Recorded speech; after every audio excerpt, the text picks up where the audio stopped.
Fine. The last surface force that we have to consider is the pressure force.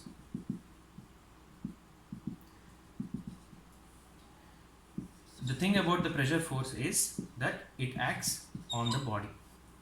Pressure acts on the body because of the weight or the pushing of the fluid elements on this fluid element in the x direction. So let's say pressure P is acting on this face. Pressure is force acting per unit area.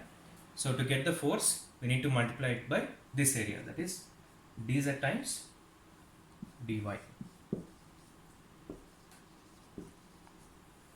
Similarly, the pressure acting on this face would be the change in pressure in the x direction plus P. P plus the change in pressure in the x direction, that is dou P by dou x, times the distance between these two faces, that is dx. This is the change in pressure, and that's the pressure acting on this face. We have to multiply it by the area to get the force, that is dy times dz. Since we have considered that these components of forces are acting in the positive x direction, to get the force on the x direction, we need to subtract this quantity from this, because this force will be acting in that direction.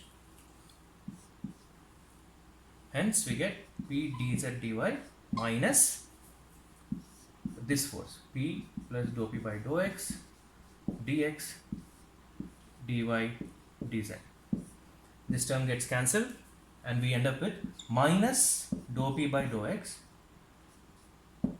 dx dy dz. We have got all the forces, that is all the surface forces that are acting on the fluid element.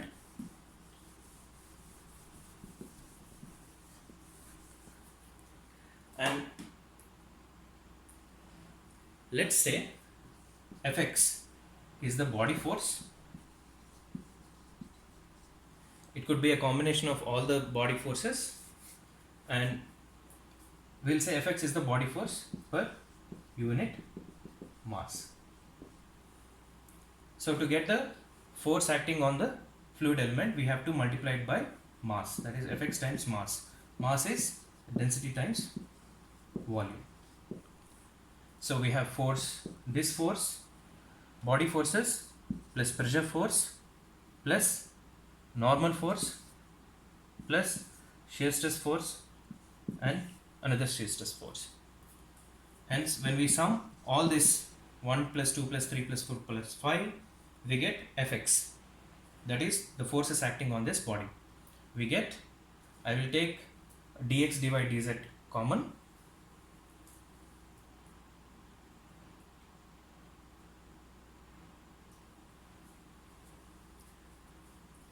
I get Fx rho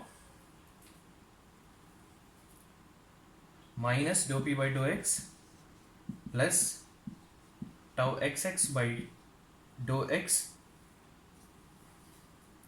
plus, oh sorry, this is shear stress, this is correct, tau xx by dou x, that's right, tau yx by dou y plus tau zx by dou z whole multiplied by the volume of the fluid element.